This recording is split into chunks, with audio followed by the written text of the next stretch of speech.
प्रभु यीशु मसीह के मधुर और मीठे नाम से आप सभी को जय मसीह की। आज परमेश्वर के वचन में आप सभी का स्वागत है। परमेश्वर पिता आज अपने वचनों के द्वारा आप सभी को बहुत आयत से आशीष को दे। पिता परमेश्वर आज अपने वचनों के द्वारा आपसे बोले और बातचीत करे।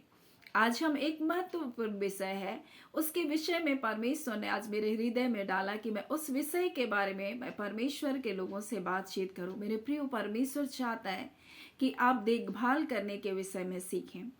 जब आप उत्पत्ति 2 अध्याय और उसके 15वें पद को जब आप पढ़ेंगे तो यह इस प्रकार से लिखा हुआ है, तब यहोवा परमेश्वर ने आदम को लेकर अदन की वाटिका में रखा और वह उसमें काम करे और उसकी रक्षा करे। मेरे प्रियो, परमेश्वर ने उसको जिम्मेदारियां दी। परमेश्वर उसको ऐसे ही आदन की वाटिका में सब कुछ लगाकर उसको ऐसे ही नहीं छोड़ दिया कि तुम खाओ पियो मौज से रहो, बस ऐसे। परमेश्वर चाहता था कि वो वहां काम करे और रक्षा करे। हमारे लिए काम करना अत्यंत आवश्यक है। हमारे परिवार को परमेश्वर ने दिया, हमको उसकी रक्षा करना, उसकी जिम्मेदारी को उठाना, उसकी देखभाल करना, ये हमारा दायित्व है। परमेश्वर हमको काम करने के लिए और रक्षा करने के लिए परिवार को दिया है। क्या आज हम काम करने वाले लोग हैं? क्या हम परिश्रमी हैं? मेरे प्रियो, परमेश्वर ने एक परिवार को हमको दिया है। परमेश्वर ने आदम को अदन की वाटिका में रखा और उससे कहा तुम काम करो और उसकी रक्षा करो। मेरे प्रियो, आज जब हम काम को नहीं करते, जब हम आलस्य करते हैं, तो आलस्य के कारण कई बीमारियां हमारे शरीर में आती है। आलस्य के कारण कई बार हमारे जीवन में कमी और घटी आती है। इसलिए नीति वचन में जब हम 13 उसका 14 को पढ़ते तो लिखा, आलसी का प्राण लालसा तो करता है परंतु कुछ नहीं मिलता, परंतु जो काम काजी है वो हष्ट पुष्ट हो जाते हैं, वो तंदुरुस्त रहते हैं, वो अपने जीवन में आशीषों को देखते हैं। मेरे प्रियो, इसलिए परमेश्वर चाहता है कि हम क्या करें? परिश्रमी बने, हम काम करने वाले बने। मेरे प्रियो, कई बार लोग आलस करते हैं और जब आप आलसी के बारे में परमेश्वर का वचन नीति वचन में जब पढ़ते हैं तो इस प्रकार से लिखा है, नीति वचन 26 उसका 13 और नीति वचन 22 उसके 13 में भी इसी प्रकार से लिखा है कि आलसी को जब आप कहीं बाहर भेजेंगे तो वो काम करने भेजेंगे तो वो कुछ ना कुछ क्या करेगा? बहाना बनाएगा। वो कहेगा मार्ग में सिंह है, चौक में सिंह है, मुझको फाड़ खाएगा। उसी प्रकार से जो आलसी है वो बहाने बनाता है। वो कहता है मेरी क्वालिफिकेशन नहीं है, मेरे पास ये नहीं है, मैं ये नहीं कर सकता, और कई प्रकार के वो बहाने मारेगा क्योंकि वो आलसी है। और उसको आलस्यपन ने क्या करके रखा? घेर कर रखा। और आलस्यपन के कारण तो नीति वचन में लिखा है कि मैंने आलसी के घर के सामने देखा, उसके बाड़े क्या हुए हैं? टूटे हुए हैं, उसमें कटीले पौधे निकल गए। इस प्रकार से हमें परमेश्वर का वचन हमें बताता है, जब आप नीति वचन में पढ़ेंगे और उसके 24वें अध्याय और उसके 30 में, मैं आलसी के खेत के पास से और निर्बुद्धि मनुष्य के बारी के पास से होकर जाता था। देखिए, वो निर्बुद्धि है, वो आलसी भी है, वो निर्बुद्धि है। और इसलिए तो मैंने क्या देखा, वहां सब कहीं कटीले पेड़ भर गए हैं, वहां बिच्छू पौधे से ढक गया है और उसके पत्थर का बाड़ा गिरा हुआ है। तब मैंने ध्यान पूर्वक देखा और ध्यान पूर्वक विचार किया और यह देखकर मैंने शिक्षा प्राप्त की कि थोड़ी सी नींद, बोलता है थोड़ी सी झपकी, थोड़ा देर अपने छाती पर हाथ रखे हुए लेटे रहना, तेरा कंगालपन डाकू के समान और तेरी घटी हथियार बंद मनुष्य के समान आ पड़ेगी। मेरे प्रियो, परमेश्वर चाहता है कि हम परिश्रमी बने। यीशु मसीह स्वयं इस पृथ्वी पर था और 30 वर्ष की उम्र तक अपने परिवार की देखभाल करता रहा।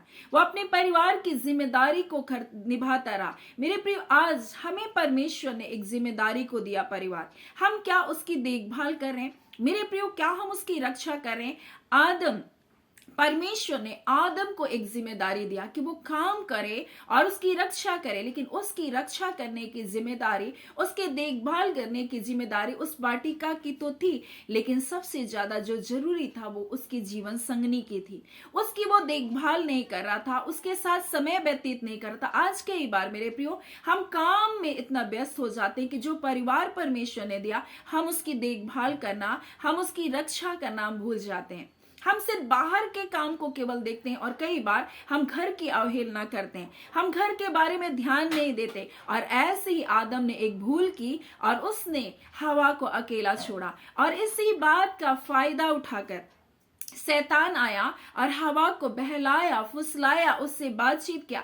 हवा कहीं ना कहीं अपने जीवन में अकेलेपन को महसूस करती है, इसलिए वो क्या करती है, वो सर्प से बात करिए। मेरे प्रियो, आज परमेश्वर अपने वचन के द्वारा हमें बताना चाहता है। परमेश्वर ने हमको काम दिया, हमें रक्षा करने के दिया, हमें देखभाल करना, हमें बाहर के कार्य को तो करना ही है, हमें पैसे तो अर्जित करना है, धन तो कमाना है, हमको परिश्रम तो करना है अपने परिवार की जरूरतों को पूरा करने के लिए, लेकिन उसके साथ साथ हमें परिवार की रक्षा करना, उसकी देखभाल भी करना है।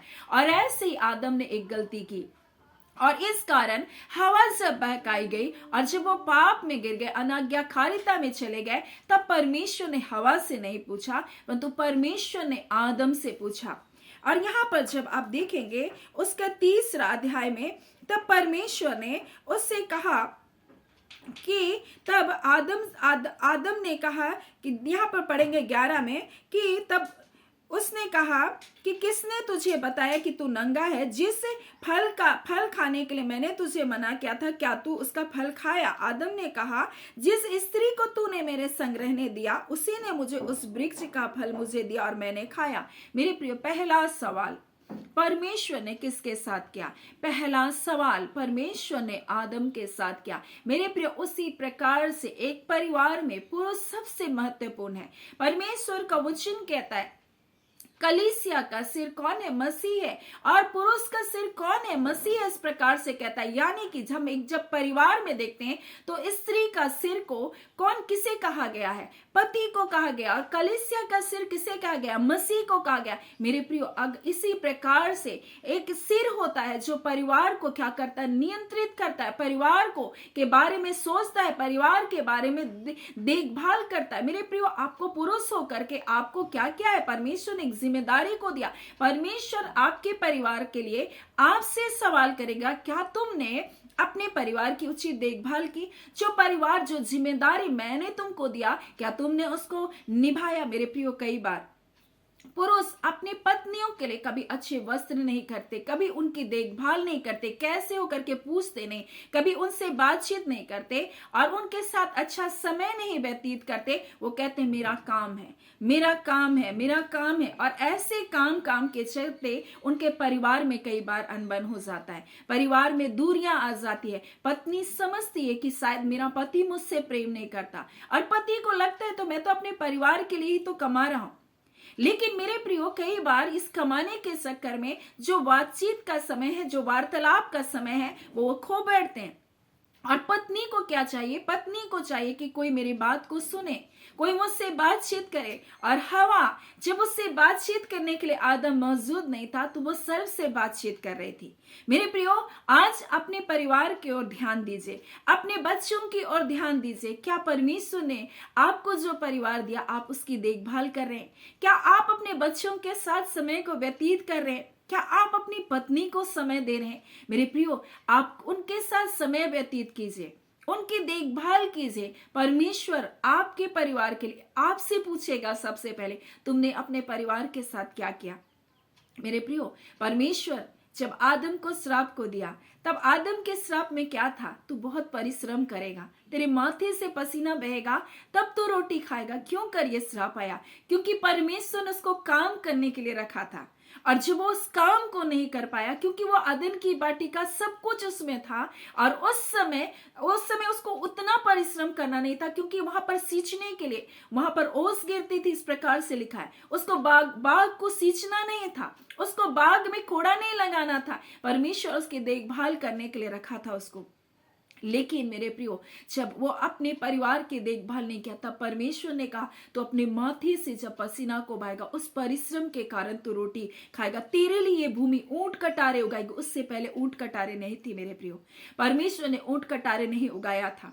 परमेश्वर ने एक अच्छा अदन का वाटिका उसको दिया था। आज मेरे प्रियो, ये ऊंट कटारे क्यों हमारे लिए है? जब आप नीति वचन में पढ़ते हैं, आलस्य के कारण आज क्या हम आलस्य कर रहे हैं अपने परिवार के लिए? मेरे प्रियो, एक पुरुष की जिम्मेदारी होती है अपने परिवार की देखभाल करने के लिए, लेकिन कई बार पुरुष चाहता है पत्नी ही बाहर जाए, पत्नी ही कमाए, पत्नी ही सब करे, और एक पत्नी को परिवार भी देखना होता है, बच्चों को भी देखना होता है, और उसके बाद वो सारी जिम्मेदारी को करती है। और ऐसे करके पत्नी क्या होती है, थक जाती है, वो निराश हो जाती है, वो टूट जाती है मेरे प्रियो। इसलिए आज अगर आप एक पुरुष है मेरे प्रियो, आपको परमेश्वर एक जिम्मेदारी को दिया, आपका परमेश्वर ने आपको एक महत्वपूर्ण स्थान को दिया है। परमेश्वर हवा से बातचीत नहीं किया, आप जब भी देखेंगे परमेश्वर ने सारा से बातचीत नहीं किया, परमेश्वर ने अब्राहम से बातचीत किया। मेरे प्रियो, आज परमेश्वर अपने वचन के द्वारा हमें बताना चाहता है, परमेश्वर एक पुरुष को परिवार में जब रखा है, परमेश्वर सवाल पुरुष से करेगा।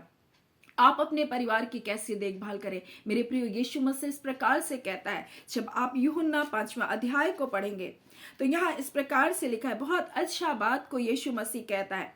और जब यीशु मसीह 38 वर्ष के रोगी को चंगा करता है, तब यहाँ पर इस प्रकार से कहता है, और इस कारण यहूदी यीशु को सताने लगे क्योंकि वह ऐसे काम सबत के दिन करता था। तब यीशु कहता है कि मेरा पिता अब तक काम करता है और मैं भी काम करता हूं। वो काम कर रहा है, अब भी काम कर रहा है, हमारी रक्षा करता है मेरे प्रियो, हमारे धन की रक्षा करता है, हमारे प्राण की रक्षा करता है, हमारे सोच विचारों की भी वो रक्षा करता है मेरे प्रियो। जब भी हम गलत सोच आता है, परमेश्वर का वचन हमें बताता है कि नहीं, इस प्रकार से मत सोचो। लेकिन जो आलसी, वो क्या सोचता है, सब नुकसान होगा, सब नुकसान होगा। कुछ नुकसान नहीं होगा। आलसी कहता है चौक में कौन है, सिंह है, मैं घात किया जाऊंगा, मैं मारा जाऊंगा, हमेशा नुकसान के बारे में सोचते हैं। लेकिन परमेश्वर का वचन क्या कहता है, उसको स्मरण कर, परमेश्वर को स्मरण कर और सब काम होता है। और जो काम तू करेगा वो क्या होगा, सफल होगा। उसी को स्मरण करके तू कार्य कर और तेरे कार्य क्या होंगे, सफल होंगे। आप क्या, परमेश्वर को स्मरण करके अपने कार्य को कीजिए, वो आपको आशीष दे चुका है। आप मसीह की धार्मिकता में कोई कार्य आपका सफल नहीं होगा। कई बार भय, निराशाएं आपके जीवन को जकड़ कर रखती है, मैं फेलियर हो जाऊंगा, मैं अब नहीं इंटरव्यू दूंगा, मैं अब एग्जाम नहीं दूंगा, आप हार ना माने। मेरे प्रियो, शैतान कई बार हमको भ्रमित करके रखता है और परमेश्वर का वचन हमें स्पष्टता से बताता है। पौलुस प्रेरित कहता है, जब हम उसके प्रेरितों के काम 18 उसके 3 में पढ़ते हैं तो किस प्रकार से वो हम देखते हैं, अक्विला के साथ नामक एक यहूदी व्यक्ति के साथ, जो हाल ही में हम देखते हैं इटली से लौटा था, उसके साथ मिलकर वो तंबू का बिजनेस कर रहा है। क्यों कर, वो दोनों एक दूसरे, क्योंकि वो जो अक्विला था वो भी तंबू का उद्यम करता था, इसलिए दोनों साथ मिलकर क्या करने लगे, काम करने लगे। मेरे प्रियो, वो परमेश्वर की सेवा करता था। पौलुस प्रेरित, उसकी सेवकाई बहुत अद्भुत थी, लेकिन फिर भी वो परिश्रम करा। यीशु मसीह जो परमेश्वर का पुत्र था, 30 वर्ष तक बढ़ाई का कार्य को करता रहा, अपने परिवार की देखभाल करता रहा, और 30 वर्ष के बाद भी वो कार्य करना नहीं रुका। और वो कहता है, मेरा स्वर्गीय पिता भी काम करता है और मैं भी काम करता हूं। हम और आप क्या कर रहे हैं मेरे प्रियो, क्या हम परिश्रमी हैं? प्रभु में किया गया कोई परिश्रम कभी भी व्यर्थ नहीं जाता। आप चाहे जैसे भी परिश्रम करने वाले हैं मेरे प्रियो, परमेश्वर आपके परिश्रम का फल को देगा। हमारे साथ कुछ ऐसे प्रार्थना योद्धा हैं, ऐसे प्रिय लोग हैं जो सेवकाई करते हैं और दोनों हस्बैंड वाइफ ऑटो भी चलाते हैं मेरे प्रियो, ऐसी सेवकाई को करते हैं। हमारे साथ कुछ ऐसी बहनें हैं जो प्रार्थना योद्धा है मेरे प्रियो, दिन भर वो कुछ ना कुछ ऐसे अपने परिवार के लिए, जीविका उपार्जन के लिए कार्य करती है। वो भोजन बनाती है, भोजन डिलीवर करती है, ऐसे कार्य करते हुए भी वो परमेश्वर की सेवा कर रहे हैं। आज हम क्या कर रहे हैं? पौलुस प्रेरित तंबू बना करके सेवा कर रहा है। आज परमेश्वर अपने वचन के द्वारा में बताना चाहता है, हमें अपने परिवार की देखभाल करना है। हमें जो बाटिका परमेश्वर ने दी, उस बाटिका को हमको खुशनुमा बनाना है। हम उसमें क्रोध को नहीं बनना, मैं ही काम करती हूँ, मैं ही काम करता हूँ करके उसमें क्रोध को, चिड़चिड़ापन को ना लेकर आइए मेरे प्रियो। आप वो स्त्री हैं जो परिवार में अच्छे वातावरण को लेकर आ सकती हैं, परिवार में अच्छे भोजन खिलाकर अपने परिवार को आनंदित कर सकती हैं, अपने बच्चों की अच्छी देखभाल करने वाली माँ बन सकती हैं। परमेश्वर ने इस वाटिका में पति पत्नी को, बच्चों को रखा है। हम इस परिवार में शांति को बनाकर रखें, प्रेम को लेकर आए, एक दूसरे की देखभाल करें मेरे प्रियो। ये देखभाल परमेश्वर ने हमको सिखाया, वो हमारी देखभाल करता है। कहता मुझको तुम्हारा ध्यान है, वो हमारी देखभाल करता है, हमारे जाने आने में हमारी रक्षा करता है, हमारे धनों की हिफाजत करता है। पिछले दिनों एक बहन ने गवाही को दिया, इस प्रकार से कहती, मेरे सोने के गहने गुम हो गए थे, मैंने एक लॉन्ड्री वाले के बैग में, लॉन्ड्री वाले के कपड़े में मैंने डालकर लॉन्ड्री वाले को दे दिया। और उसके साथ उसके सारे गहने रखे हुए थे। परंतु वो जब प्रार्थना कर रही है तो बोलती परमेश्वर की रोशनी मुझको प्राप्त हुई। और जब मैं गई और वहां पर वो लॉन्ड्री वाले ने उसके उसके सोने को सुरक्षित रखा। ये परमेश्वर है मेरे प्रियो, जो हमारे धनों की रक्षा करता है, हमारे प्राणों की रक्षा करता है। पिछले सप्ताह मेरी बेटी का एक भयानक एक्सीडेंट हुआ, उसके उसके वाहन का, उसमें बहुत सारे स्टूडेंट थे, लेकिन परमेश्वर ने मेरे बच्चों को एक खरोच आने नहीं दिया। मेरे प्रियो, परमेश्वर हमारे बच्चों के प्राणों की रक्षा क्या, किसी भी लोगों के प्राण की हानि होने नहीं दिया, मारने वाले की भी हानि नहीं हुआ, और जितने उस वाहन में थे उनकी भी हानि होने नहीं दिया। पूरा चकनाचूर हो गया, लेकिन परमेश्वर ने किसी को भी इतना गंभीर रूप से घायल होने नहीं दिया। परमेश्वर की सुरक्षा है मेरे प्रियो। परमेश्वर हमारी हिफाजत करता, हमारी देखभाल करता है। वो आज भी, अभी भी, इसी घड़ी भी आपके लिए काम कर रहा है। आप आज अपने जीवन में बैठ कर ना रहे, अपने परिवार के लिए आप कार्य करें, अपने बच्चों के लिए कार्य करें मेरे प्रियो। अपने बच्चों की उचित देखभाल करें, छोटा काम ही शुरू करें, छोटा सा ही परिश्रम करें मेरे प्रियो। जब एक बूंद एक चट्टान पर जब लगातार गिरती रहती है, पानी में कोई तेजी नहीं है, लेकिन फिर भी उस चट्टान में वो क्या करती, गहरा छेद कर देती है।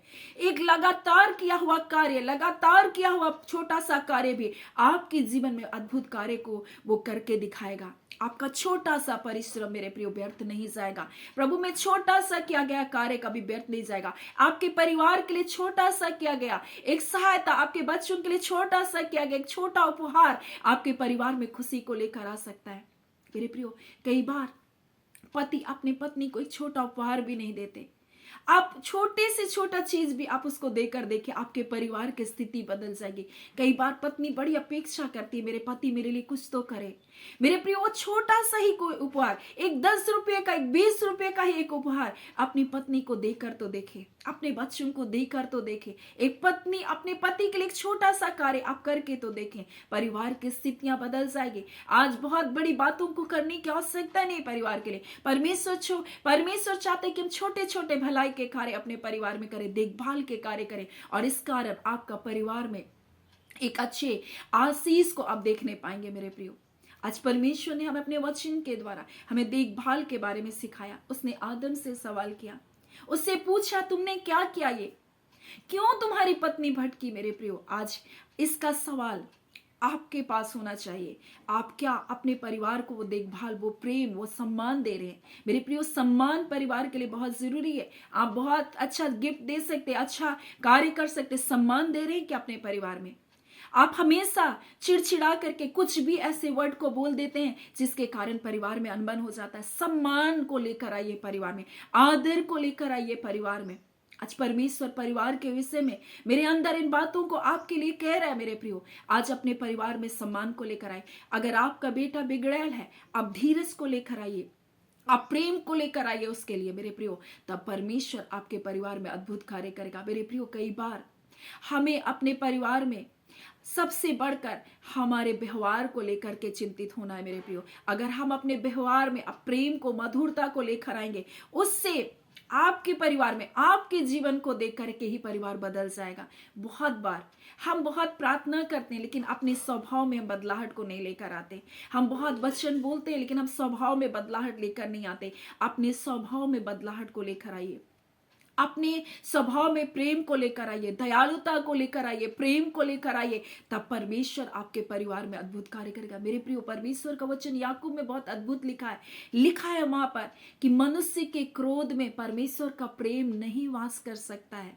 परमेश्वर वहां रह नहीं सकता है जहां पर क्रोध है, लड़ाई है और झगड़ा है, विरोध है। मेरे प्रियो, आज मसीह पाखंड से अब दूर निकलिए। कई बार मसीह पाखंड है मेरे प्रियो, कई बार मसीह लोग पाखंड करते, प्रार्थना बहुत करते, वचन बहुत पढ़ते, लेकिन अपने स्वभाव में कोई बदलाहट लेकर नहीं आते। कोई भी उसके बदलाहट नहीं आता, कोई भी स्वभाव में बदलाहट नहीं आता मेरे प्रियो। वो क्षमा करना नहीं जानते, वो प्रेम करना नहीं जानते। आज मसीह के स्वभाव में आपका जीवन होना चाहिए। आज क्या आप अपने परिवार की देखभाल कर रहे हैं? क्या आप अपने परिवार से प्रेम कर रहे हैं? मेरे प्रियो, ये जिम्मेदारी आपको परमेश्वर ने दिया। परमेश्वर आपसे बहुत प्रेम करता है, वो आपकी देखभाल करता है, आपकी रक्षा करता है। आपके लिए हर आवश्यकताओं को पूरा करता है। आज जो जिम्मेदारी आपको दी है, क्या आप उस जिम्मेदारी को निभा रहे? देखभाल लेकर आइए अपने परिवार में। सो परमेश्वर पिता इन वचनों के द्वारा आप सभी के जीवन को बहुत ऐसे आशीष को दे। आमीन। आइए हम प्रार्थना करेंगे। धन्यवाद देते हैं जीवते सच्चे सामर्थी मेरे पिता परमेश्वर, हम प्रभु यीशु मसीह के मधुर और मीठे नाम से अब आपके पास आते हैं। आज के वचन के द्वारा अपने लोगों से आपने बोला और बातचीत किया। पिता, हम एक एक परिवार को आपके सामर्थी पवित्र लहू के बारे में देते हैं। पिता, एक एक परिवार में हम कुशलता, जय, आनंद और शांति की हम घोषणा करते हैं। प्रभु, एक एक परिवार में परमेश्वर आपकी शांति आने पाए और प्रभु जी ये परिश्रम करने वाले बन सके, अपने परिवार की देखभाल करने वाले हो सके। स्त्री परमेश्वर अपने परिवार की देखभाल कर सके, पति अपने परिवार की जरूरतों को पूरा कर सके, उनसे प्रेम कर सके, प्रभु उनके साथ समय को व्यतीत करे। प्रभु जी आज को दान बच्चे परमेश्वर अपने माता पिता से प्रेम करने वाले, आज्ञाकारिता का जीवन को जीने वाले हो सके। प्रभु परिवार में आपकी आशीष, आपका अनुग्रह, आपकी दया, आपकी भलाई ठहरने पाए। एक एक व्यूअर्स को हम ब्लेस करते हैं यीशु के नाम से। आपकी शांति से भर दीजिए। हर प्रकार की निराशाएं, शिकायत, प्रभु गड़बड़ी, हर अंधकार की कार्य, कुड़ना, पिता बुड़बुड़ाना, ऐसे सारे बंधन टूट जाए यीशु के नाम से। यदि खोरिया सांदराबा और इसी घड़ी प्रभु जी हर अंधकार के कार्य, हर नकारात्मक बातें जो परिवार को घेर कर रखी है, हर प्रकार की गरीबी की आत्मा, बंधन बंधुआई की आत्मा, कार्य में रुकावट की आत्मा को हम यीशु के नाम से छिड़कते। तुम निकलो और जाओ परिवारों से। गरीबी तुम्हारा कोई अधिकार नहीं है। कार्य को रोकने वाले, कार्य को बांधने वाली हम दुष्ट की सारी ताकतों को तोड़ते इसे गए। इनका बिजनेस खुले, इनके काम खुले, इनके रोजगार खुलने पाए यीशु के नाम से। और खुदावन परमेश्वर पिता इसी घड़ी परमेश्वर पिता हर एक के कार्य में बरकत को दे, इनके धनों पर आशीष को दे। प्रभु जी हर प्रकार की गरीबी, कर्ज के सारे बंधन टूटे यीशु के नाम से। और प्रभु जी ये कर्जों से आजाद होने पाए, कर्जों से आजाद होने पाए, कर्जों से आजाद हो, कर्ज के बंधन हम तोड़ते यीशु के नाम से। इनके परिवारों से निबांधा खाला। प्रभु जी आपकी ब्लेसिंग आए परमेश्वर। हाँ पिता, जो कुछ आपने देश में आनंदित रहना सीखे प्रभु जी, आपका धन्यवाद पिता। आपको सारी आदर महिमा देते हैं। खुदावन आप बढ़ोतरी को दे रहे हैं, आप छुटकारे को दे चुके, आपका धन्यवाद। आप चंगाई को देने वाले प्रभु जी, जितने बीमार है यीशु के नाम से चंगे किए जाए। धन्यवाद धन्यवाद धन्यवाद मेरे पिता, धन्यवाद मेरे पिता, धन्यवाद पिता। आपके बच्चों को उत्तम जॉब को आप दे रहे प्रभु जी। आप परमेश्वर इंटरव्यू को जब देते हैं प्रभु, ये सक्सेस को पाने जा रहे, आपका धन्यवाद प्रभु जी। जिनका घर नहीं है प्रभु, जो भाड़े के घर में रह रहे प्रभु, उनका अपना घर मिलने पाए यीशु के नाम से। आपको सारी आदर महिमा देते, धन्यवाद के साथ प्रार्थना यीशु के नाम से हम मांगते हैं। दया सुने, अनुग्रह से ग्रहण कर लीजिएगा। आमीन। परमेश्वर पिता आप सभी को बहुत ऐसे आशीष को दे। आमीन।